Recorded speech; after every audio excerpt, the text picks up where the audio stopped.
Hello everyone, welcome back to our channel Chandra's home world.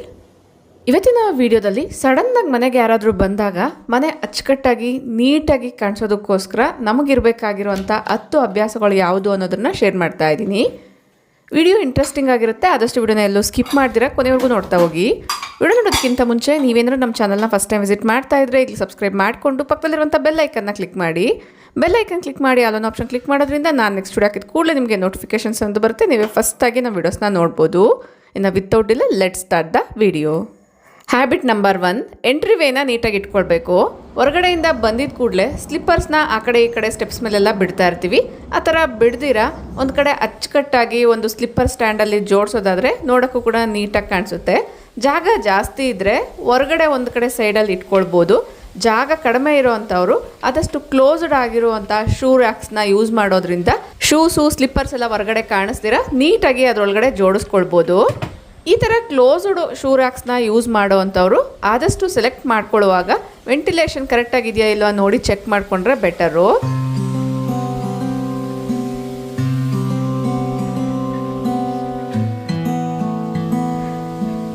Shoe ರ್ಯಾಕ್ಸಲ್ಲಿ open ಇಲ್ಲದೆ ಇರೋ ಕಾರಣ ಒಳಗಡೆ ಸಾಕ್ಸು ಶೂಸ್ ಎಲ್ಲನೂ ಇಟ್ಟಾಗ ಆ ಒಂದು ಮಾಯಿಶ್ಚರಿಂದನೇ ಬ್ಯಾಡ್ ಸ್ಮೆಲ್ ಅನ್ನೋದು ಕ್ರಿಯೇಟ್ ಆಗುತ್ತೆ. ಅದೇ ಓಪನ್ ಏನಾದರೂ ಈ ಥರ ನಿಮಗೆ ಹೋಲ್ಸ್ ಎಲ್ಲನೂ ಇರೋದಾದರೆ ಅಲ್ಲೇನಾದರೂ ಮಾಯಿಶ್ಚರ್ ಕ್ರಿಯೇಟ್ ಆದರೂ ಕೂಡ ಈಸಿಯಾಗಿ ಡ್ರೈ ಆಗುತ್ತೆ. ಯಾವುದೇ ರೀತಿ ಬ್ಯಾಡ್ ಸ್ಮೆಲ್ ಕೂಡ ಬರ್ದಿರ ಇರುತ್ತೆ. Habit number 2, rangoli.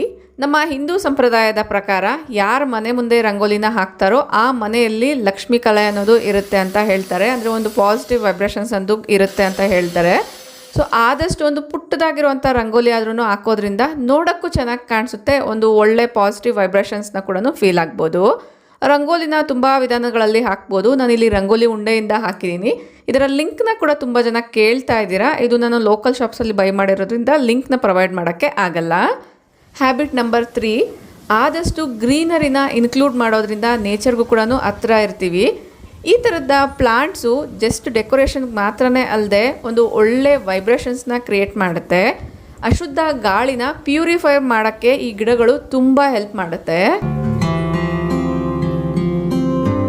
ಇಲ್ಲಿ ಅಬ್ಸರ್ವ್ ಮಾಡೋದಾದರೆ ಈ ಗಿಡ ಒಂದು ಪುಟ್ಟದಾಗಿರುವಂಥ ಮಗ್ಗಲ್ಲಿ ಬೆಳೆದಿರುವಂಥ ಕನಕಾಂಬರ ಗಿಡ. ಗಿಡಗಳು ಬೆಳೆಸೋದಂದ್ರೂ ಕೂಡ ಅಷ್ಟೊಂದು ಈಸಿ ಏನಲ್ಲ. ಅದರದ್ದೇ ಆದಂಥ ಮೇಂಟೆನೆನ್ಸ್ ಮತ್ತು ಕೇರಿಂಗ್ ಗೊತ್ತಿರಬೇಕಾಗತ್ತೆ. ಇದಕ್ಕೆ ಸಂಬಂಧಪಟ್ಟಿರುವಂಥ ವೀಡಿಯೋಸ್ನ ನಾನು ಈಗಾಗಲೇ ಶೇರ್ ಮಾಡಿದ್ದೀನಿ, ಇಂಟ್ರೆಸ್ಟ್ ಇರೋರು ಚೆಕ್ ಮಾಡಿ. ಮನೆ ಒಳಗಡೆ ಗಿಡಗಳನ್ನ ಬೆಳೆಸಬೇಕು ಅಂದರೆ ಕಾಸ್ಟ್ಲಿ ಆಗಿರುವಂಥ ದೊಡ್ಡ ದೊಡ್ಡ ಪಾಟ್ಸ್ ಏನು ಬೇಕಾಗಿರಲ್ಲ. ಈ ಥರ ಸ್ವಲ್ಪ ಡ್ಯಾಮೇಜ್ ಆಗಿರುವಂಥ ವಾಟರ್ ಬಾಟಲ್ಸಿಂದ ಕೂಡ ಈಸಿಯಾಗಿ ಪ್ಲಾಂಟ್ಸ್ನ ಗ್ರೋ ಮಾಡ್ಕೊಳ್ಬೋದು. ಇಲ್ಲಿ ಅಬ್ಸರ್ವ್ ಮಾಡೋದಾದರೆ ಈ ಬಾಟಲ್ಸ್ ಎಲ್ಲ ಕೂಡ ಕ್ಯಾಪ್ಸ್ ಎಲ್ಲ ಡ್ಯಾಮೇಜ್ ಆಗಿದೆ. ಇದೇ ಬಾಟಲ್ಸಲ್ಲಿ ನಾನು ಒಂದೊಂದರಲ್ಲಿ ಒಂದೊಂದು ರೀತಿಯಾಗಿರುವಂಥ ಕಟ್ಟಿಂಗ್ಸ್ನ ಹಾಕಿದ್ದೀನಿ. ತುಂಬ ಹೆಲ್ತಿಯಾಗಿ ಗ್ರೋ ಆಗುತ್ತೆ. ರೂಟ್ಸ್ ಎಲ್ಲ ಅಬ್ಸರ್ವ್ ಮಾಡಿದ್ರೇ ನಿಮಗೆ ಗೊತ್ತಾಗುತ್ತೆ.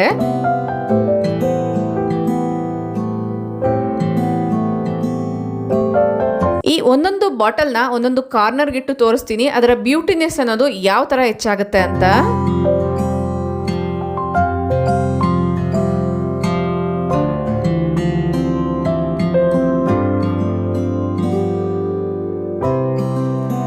ಟಿವಿ ಯೂನಿಟ್ಸ್ ಹತ್ರ ಇರ್ಬೋದು, ಸೆಂಟರ್ ಟೇಬಲ್ ಮೇಲೆ ಇರ್ಬೋದು, ಡೈನಿಂಗ್ ಟೇಬಲಲ್ಲಿ, ಕಿಚನಲ್ಲಿ, ಫ್ರಿಡ್ಜ್ ಮೇಲೆ ಎಲ್ಲಾದರೂ ಕೂಡ ನೀವು ಈ ರೀತಿ ಇಂಡೋರ್ ಪ್ಲಾಂಟ್ಸ್ನ ಬೆಳೆಸ್ಕೊಳ್ಬೋದು. ಇದನ್ನು ನಾನು ವಾಶ್ರೂಮ್ಸಲ್ಲಿ ಇಟ್ಟಿದ್ದೀನಿ.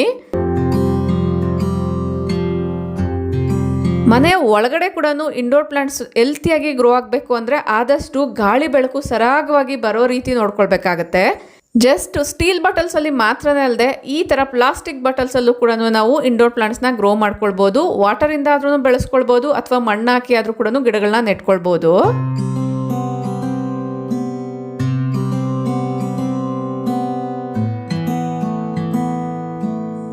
ನೈಬರ್ ಹತ್ರ ಇಸ್ಕೊಂಡಿರುವಂಥ ಈ ಒಂದು ಬಾಟಲ್ಸಲ್ಲಿ ಕೆಲವೊಂದು ಕಟ್ಟಿಂಗ್ಸ್ನ ಹಾಕಿ ಸ್ಟಡಿ ಯೂನಿಟ್ಸ್ ಹತ್ರ ಇಡ್ತೀನಿ. ನೋಡೋಕ್ಕೂ ಕೂಡ ಕ್ಯೂಟ್ ಆಗಿರುತ್ತೆ. ಒಂದು ಡೆಕೋರ್ ಪೀಸ್ ಆಗಿ ಕೂಡ ಆ್ಯಡ್ ಮಾಡ್ಕೊಳ್ಬೋದು.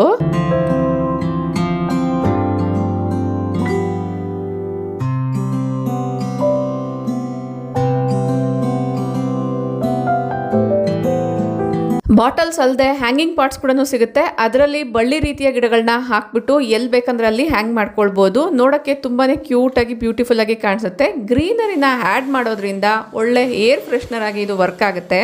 ಮನೆ ಒಳಗಡೆ ಏರ್ ಪ್ಯೂರಿಫೈಯರ್ಸ್ನೆಲ್ಲ ಏನು ಇಟ್ಕೊಳ್ತೀವಿ ಅದ್ರ ಬದಲಾಗಿ ನ್ಯಾಚುರಲ್ ಏರ್ ಪ್ಯೂರಿಫೈಯರ್ಸ್ ಅಂದ್ರೇ ಈ ಗಿಡಗಳು.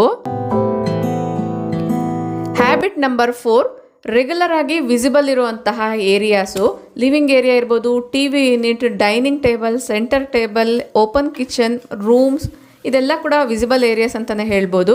ಈ ಒಂದು ವಿಸಿಬಲ್ ಏರಿಯಾಸ್ನ ಡೈಲಿ ಕೂಡ ವಿತಿನ್ 5 ಮಿನಿಟ್ಸಲ್ಲೇ ನಾವು ಕ್ಲೀನ್ ಮಾಡ್ಕೊಳ್ಬೋದು. ಎಲ್ಲೆಲ್ಲಿಡುವಂಥ ವಸ್ತುಗಳನ್ನ ಅಲ್ಲಲ್ಲಿ ಇಟ್ಬಿಟ್ಟು ರೀಅರೇಂಜ್ ಮಾಡಿಕೊಂಡ್ರೆ ಸಾಕಾಗುತ್ತೆ. ನೋಡೋಕ್ಕೂ ಕೂಡ ನೀಟಾಗಿರುತ್ತೆ. ಮನೆ ಒಳಗಡೆ ಯಾರಾದರೂ ಎಂಟ್ರಿ ಆಗಿದ್ದ ಕೂಡಲೇ ಒಂದು ಕ್ಲೀನ್ ಆ್ಯಂಡ್ ಆರ್ಗನೈಸಿಂಗ್ ಆಗಿರುವಂಥ ಸರ್ಫೇಸ್ನ ನೋಡ್ಬೋದು.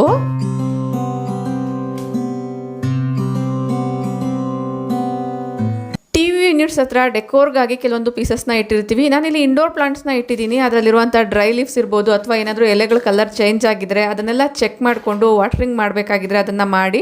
ಮತ್ತು ಇಲ್ಲಿ ಟಿ ವಿ ಯೂನಿಟ್ಸ್ ಹತ್ರ ಮೋಸ್ಟ್ಲಿ ವೈರ್ಸ್ ಅನ್ನೋದು ಕಾಣಿಸ್ತಿರುತ್ತೆ. ಅದನ್ನೆಲ್ಲನೂ ಸ್ವಲ್ಪ ಹೈಡ್ ಮಾಡಿ ಇಟ್ಕೊಂಡ್ರೆ ನೋಡೋಕ್ಕೆ ನೀಟಾಗಿ ಕಾಣಿಸುತ್ತೆ.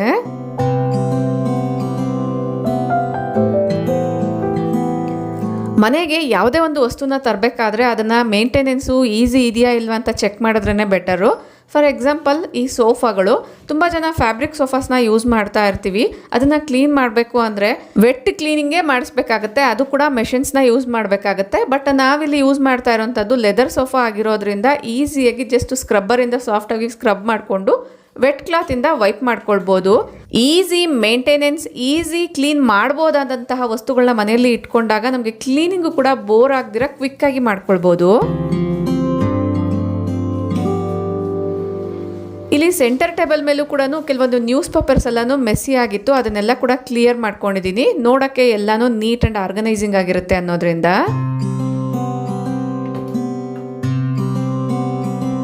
Next coming to kitchen. ಈಗ ತಾನೇ ಕೆಲವೊಂದು ಶೂಟ್ಸ್ ಎಲ್ಲ ಮುಗಿಸ್ಕೊಂಡಿದ್ದೀನಿ. ಕಿಚನ್ ಸ್ವಲ್ಪ ಮೆಸ್ಅಪ್ ಆಗಿದೆ. ಅದನ್ನೆಲ್ಲ ಕೂಡ ಕ್ಲಿಯರ್ ಮಾಡ್ಕೊಳ್ತೀನಿ.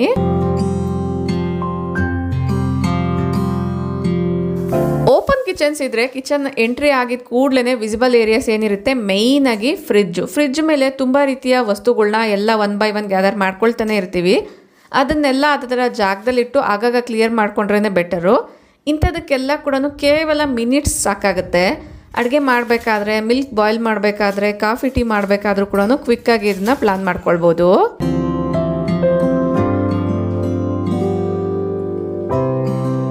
ಇಷ್ಟೊತ್ತು ಕ್ಲೀನ್ ಮಾಡಿರುವಂತಹ ಏರಿಯಾಸ್ ಮನೆಗೆ ಎಂಟ್ರಿ ಆಗಿದ ಕೂಡಲೇ ಯಾವ ಥರ ಕಾಣಿಸುತ್ತೆ ಅಂತ ತೋರಿಸ್ತೀನಿ.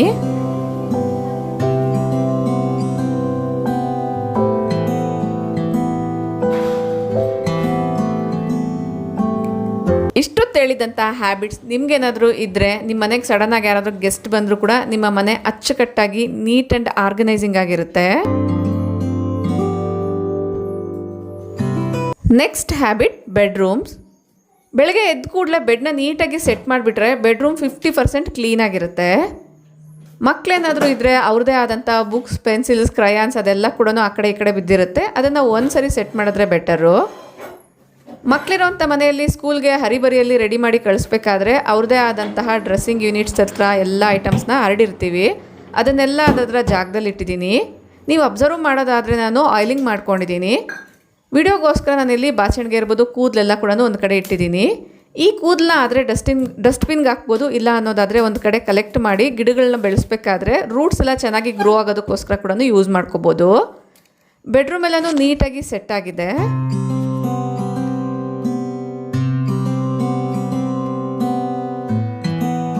ನೆಕ್ಸ್ಟ್ ಹ್ಯಾಬಿಟ್ಟು, ಬಾತ್ರೂಮ್ಗೆ ಸಂಬಂಧಪಟ್ಟಂಗೆ ಡೋರ್ ಓಪನ್ ಮಾಡಿದ ಕೂಡಲೇ ಒಂದು ಒಳ್ಳೆ ಫ್ರೇಗ್ರೆನ್ಸ್ ಬರಬೇಕು. ವಾಶ್ರೂಮ್ ನೀಟಾಗಿರಬೇಕು ಅಂದರೆ ಆದಷ್ಟು ಫ್ಲೋರ್ ಯಾವಾಗಲೂ ಡ್ರೈ ಆಗಿರೋ ಥರ ನೋಡ್ಕೊಳ್ಬೇಕು. ಈ ಥರ ಸಿಂಕ್ ಹತ್ರ ಎಲ್ಲ ವಸ್ತುಗಳನ್ನ ಇಡ್ದಿರ ಎಷ್ಟು ಬೇಕೋ ಅಷ್ಟನ್ನು ಮಾತ್ರನೇ ಇಟ್ಟು ಆ ಟ್ಯಾಪ್ಸ್ನೆಲ್ಲ ಆದಷ್ಟು ಆಗಾಗ ಕ್ಲೀನ್ ಮಾಡಿಕೊಂಡು ವೆಲ್ ಮೇಂಟೈನ್ಡ್ ಆಗಿ ಇಟ್ಕೊಳ್ಬೇಕು.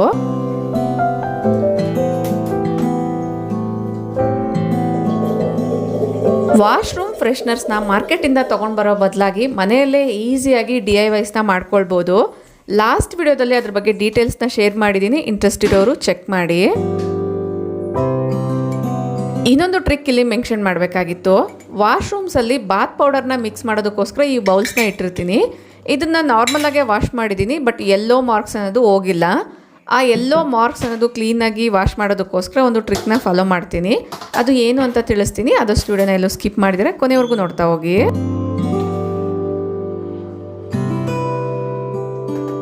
ಫಸ್ಟ್ ಇಲ್ಲಿ ಬಾತ್ ಪೌಡರ್ ಹಾಕ್ಕೊಳ್ಳೋ ಅಂಥ ಕಂಟೈನರ್ಸ್ ಎಲ್ಲನೂ ಖಾಲಿ ಆಗಿದೆ. ಅದನ್ನು ನೀಟಾಗಿ ವಾಶ್ ಮಾಡಿ ಒಣಗಿದ್ದಾದ್ಮೇಲೆ ರೀಫಿಲ್ ಮಾಡ್ಕೊಳ್ತಾ ಇದ್ದೀನಿ.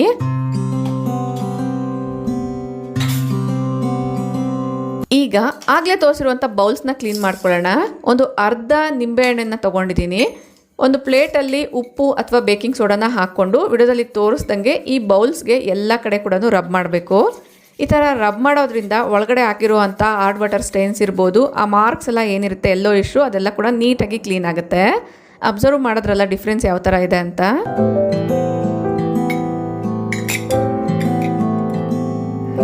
ನೆಕ್ಸ್ಟ್ ಹ್ಯಾಬಿಟು ಅಡುಗೆ ಮನೆ ವಿಚಾರಕ್ಕೆ ಬರೋದಾದರೆ ಕೆಲವೊಂದು ವಿಸಿಬಲ್ ಏರಿಯಾಸ್ ಇರುತ್ತೆ. ಈ ಮೈಕ್ರೋವೇವಲ್ಲಿ ಇರ್ಬೋದು ಅಥವಾ ಸ್ಟವ್ ಅಕ್ಕಪಕ್ಕದಲ್ಲಿ ಇರ್ಬೋದು, ಕೆಲವೊಂದು ಓಪನ್ ಶೆಲ್ಫ್ಸ್ ಎಲ್ಲನೂ ಇರುತ್ತೆ. ಅಲ್ಲಿ ಗ್ಲಾಸ್ ಬಾಟಲ್ಸ್ ಎಲ್ಲನೂ ಇಟ್ಟಿರ್ತೀವಿ ಡ್ರೈ ಫ್ರೂಟ್ಸ್ ಇಡೋದಕ್ಕೋಸ್ಕರ, ಅಥವಾ ಸಾಲ್ಟ್, ಪೆಪ್ಪರು, ಆಮೇಲೆ ಈ ರೀತಿ ಸ್ಪೈಸ್ ರ್ಯಾಕ್ಸ್ನೆಲ್ಲ ಕೂಡ ಓಪನ್ ಶೆಲ್ಫ್ಸಲ್ಲಿ ಇಟ್ಕೊಂಡಾಗ ಆ ಶೆಲ್ಫ್ಸ್ನ ಕೂಡ ರೆಗ್ಯುಲರ್ ಆಗಿ ಕ್ಲೀನ್ ಮಾಡೋದು ಬೆಟರು. ಮೇಯ್ನಾಗಿ ಈ ಥರದಕ್ಕೆಲ್ಲ ನೀವು ವಿತಿನ್ 5 ಮಿನಿಟ್ಸಲ್ಲಿ ಕ್ಲೀನ್ ಮಾಡ್ಕೊಳ್ಳೋ ಥರ ಎವ್ರಿ ಡೇ ಪ್ಲ್ಯಾನ್ ಮಾಡಿಕೊಂಡ್ರೆ ತುಂಬಾ ಈಸಿ. ಸ್ಟವ್ ಪಕ್ಕದಲ್ಲಿ ಇಟ್ಟಿರುವಂಥ ಶೆಲ್ಫ್ ಇರ್ಬೋದು ಅಥವಾ ಈ ಥರ ಮೈಕ್ರೋವೇವ್ ಮೇಲೆ ಏನಾದರೂ ಇಟ್ಟಿದ್ದೀರಾ ಅನ್ನೋದಾದರೆ ಪ್ರತಿನಿತ್ಯ ಕೂಡ ವಿತಿನ್ 2 ಮಿನಿಟ್ಸಲ್ಲೇ ಇದನ್ನು ವೈಪ್ ಮಾಡ್ಕೊಳ್ಬೋದು. ಎನಿ ಟೈಮ್ ವಿಂಡೋಸ್ ಓಪನ್ ಇರೋದ್ರಿಂದ ತುಂಬ ಡಸ್ಟ್ ಅನ್ನೋದು ಕಲೆಕ್ಟ್ ಆಗ್ತಾ ಇರುತ್ತೆ. ಪ್ರತಿದಿನ ಜಸ್ಟ್ ನೀವು 2 ಮಿನಿಟ್ಸಲ್ಲೇ ವೈಪ್ ಮಾಡಿಕೊಂಡ್ರೆ ಇದು ಕ್ಲೀನಿಂಗ್ ಈಸಿ. ಒಂದೇ ಸತಿ ಕ್ಲೀನ್ ಮಾಡ್ಕೊಳ್ತೀವಿ ಅಂತ ಒಂದು ವಾರದವರೆಗೂ ಬಿಟ್ಟರೆ ಆಮೇಲೆ ಮೇಂಟೆನೆನ್ಸ್ ಅನ್ನೋದು ತುಂಬ ಕಷ್ಟ ಆಗುತ್ತೆ. ಕ್ಲೀನ್ ಮಾಡೋಕ್ಕೂ ಕೂಡ ಜಾಸ್ತಿ ಟೈಮ್ ಬೇಕಾಗುತ್ತೆ.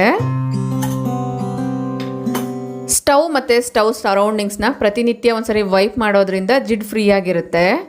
ವಿಡಿಯೋದಲ್ಲಿ ತೋರಿಸ್ದಂಗೆ ಈ ಥರ ಗ್ಲಾಸ್ ಬಾಟಲ್ಸ್ನ, ಟ್ರಾನ್ಸ್ಪರೆಂಟ್ ಕಂಟೈನರ್ಸ್ನ ಯೂಸ್ ಮಾಡ್ತೀರಾ ಕಿಚನಲ್ಲಿ ಅನ್ನೋದಾದರೆ ಆದಷ್ಟು ಅದು ಫಿಲ್ ಆಗೋ ಥರನೇ ಮೇಂಟೈನ್ ಮಾಡಬೇಕಾಗತ್ತೆ.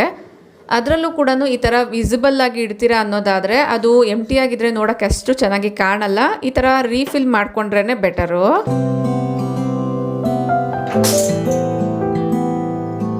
ಕಿಚನ್ ಕ್ಲೀನಿಂಗ್ ಈಸಿ ಆಗಬೇಕು ಅಂದರೆ ಕೆಲವೊಂದು ಟ್ರಿಕ್ಸ್ನ ನಾನು ಶೇರ್ ಮಾಡಿದ್ದೀನಿ. ಇಂಟ್ರೆಸ್ಟ್ ಇರೋರು ಚೆಕ್ ಮಾಡಿ. ಡೆಫಿನೆಟ್ಲಿ ಆ ಟಿಪ್ಸ್ ಎಲ್ಲ ನಿಮಗೆ ಹೆಲ್ಪ್ಫುಲ್ ಆಗುತ್ತೆ. Next habit laundry maintenance.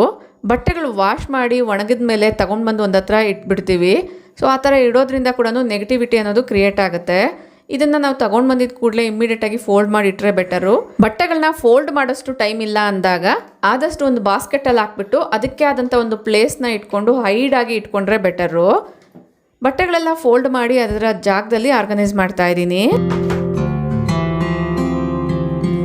Next habit floor ಮ್ಯಾಟ್ಸ್ನ ಆದಷ್ಟು ವಾರಕ್ಕೊಮ್ಮೆ ಆದರೂ ಕೂಡ ಚೇಂಜ್ ಮಾಡಿಕೊಂಡು ವಾಶ್ ಮಾಡಿದ್ರೆ ಬೆಟರು. ಇಲ್ಲಿ ನೀವು ಅಬ್ಸರ್ವ್ ಮಾಡ್ದಂಗೆ ಈ ಥರ ನೀವು 2 ಸೆಟ್ ಇಟ್ಕೊಳ್ಳೋದಾದರೆ ಒಂದು ಮ್ಯಾಟ್ನ ನೀವು ಯೂಸ್ ಮಾಡಿದ್ರು ಕೂಡ ಇನ್ನೊಂದು ಸೆಟ್ ಆಫ್ ಮ್ಯಾಟ್ಸ್ನ ವಾಶ್ಗೆ ಹಾಕ್ಬೋದು.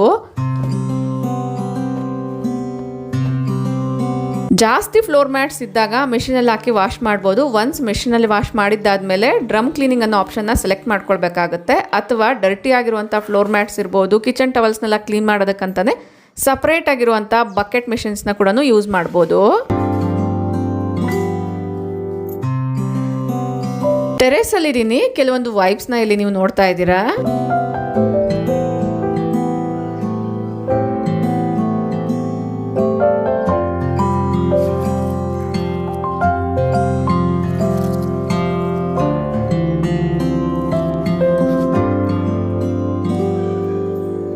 ನೆಕ್ಸ್ಟ್ ಹ್ಯಾಬಿಟ್ಟು ಕಿಚನ್ಗೆ ಸಂಬಂಧಪಟ್ಟಂಗೆ ಆದಷ್ಟು ಕಿಚನ್ ಸಿಂಕ್ ಖಾಲಿಯಾಗಿರಬೇಕು. ಪಾತ್ರೆ ಹಾಕುವಂಥ ಸ್ಟ್ಯಾಂಡ್ ಫಿಲ್ ಆಗಿರಬೇಕು. ಪಾತ್ರೆ ತೊಳೆಯೋಕ್ಕಂತಾನೆ ಸಪ್ರೇಟಾಗಿ ಟೈಮ್ನ ಇಟ್ಕೊಳ್ತೀರಾ. ಅಡುಗೆ ಮಾಡ್ಕೊಳ್ತಾನೆ ಕೆಲವೊಂದು ಪಾತ್ರೆಗಳನ್ನ ವಾಶ್ ಮಾಡಿ ಇಟ್ಕೊಳ್ಬೋದು. ಅಥವಾ ಅಡುಗೆ ಮಾಡಬೇಕಾದ್ರೇ ಕಡಿಮೆ ಪಾತ್ರೆಗಳನ್ನ ಯೂಸ್ ಮಾಡಿ ಕೂಡ ಅಡುಗೆ ಮಾಡ್ಬೋದು. ಇದಕ್ಕೆ ಸಂಬಂಧಪಟ್ಟಿರುವಂಥ ವೀಡಿಯೋನ ನಾನು ಈಗಾಗಲೇ ಶೇರ್ ಮಾಡಿದ್ದೀನಿ. ಆದರೆ ಲಿಂಕ್ನ ಡಿಸ್ಕ್ರಿಪ್ಷನಲ್ಲಿ ಐಕಾರ್ಡಲ್ಲಿ ಕೂಡ ಕೊಟ್ಟಿರ್ತೀನಿ. ಇಂಟ್ರೆಸ್ಟ್ ಇರೋರು ಚೆಕ್ ಮಾಡಿ.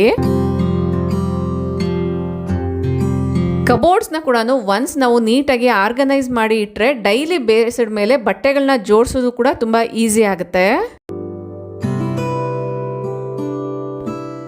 ನೋಡಿದ್ರಲ್ವಾ, ಸಡನ್ ಆಗಿ ಗೆಸ್ಟ್ ಬಂದಾಗ ಮನೆ ಅಚ್ಚುಕಟ್ಟಾಗಿ ನೀಟ್ ಆ್ಯಂಡ್ ಆರ್ಗನೈಸಿಂಗ್ ಆಗಿ ಕಾಣಿಸ್ಬೇಕು ಅಂದರೆ ಯಾವ ರೀತಿ ಅಭ್ಯಾಸಗಳನ್ನ ನಾವು ಇನ್ಕ್ಲೂಡ್ ಮಾಡ್ಕೊಳ್ಬೇಕು ಅಂತ. ಐ ಹೋಪ್ ಈ ಅಭ್ಯಾಸಗಳೆಲ್ಲ ಕೂಡ ನಿಮಗೆ ಹೆಲ್ಪ್ಫುಲ್ ಆಗುತ್ತೆ ಅಂತ ಅಂದ್ಕೊಂಡಿದ್ದೀನಿ. ಈ ಒಂದು ವಿಡಿಯೋ ನಿಮ್ಗೆ ಇಷ್ಟ ಆದರೆ ಈಗಲೇ ಒಂದು ಲೈಕ್ ಮಾಡಿ, ನಿಮ್ಮ ಫ್ರೆಂಡ್ಸ್ ಆ್ಯಂಡ್ ಫ್ಯಾಮಿಲಿ ಜೊತೆಗೂ ಶೇರ್ ಮಾಡಿ. ನಿಮ್ಮ ಅನಿಸಿಕೆ ಅಭಿಪ್ರಾಯಗಳನ್ನ ಕಮೆಂಟಲ್ಲಿ ತಿಳಿಸಿ. Thank you for watching. ನಮಸ್ತೆ.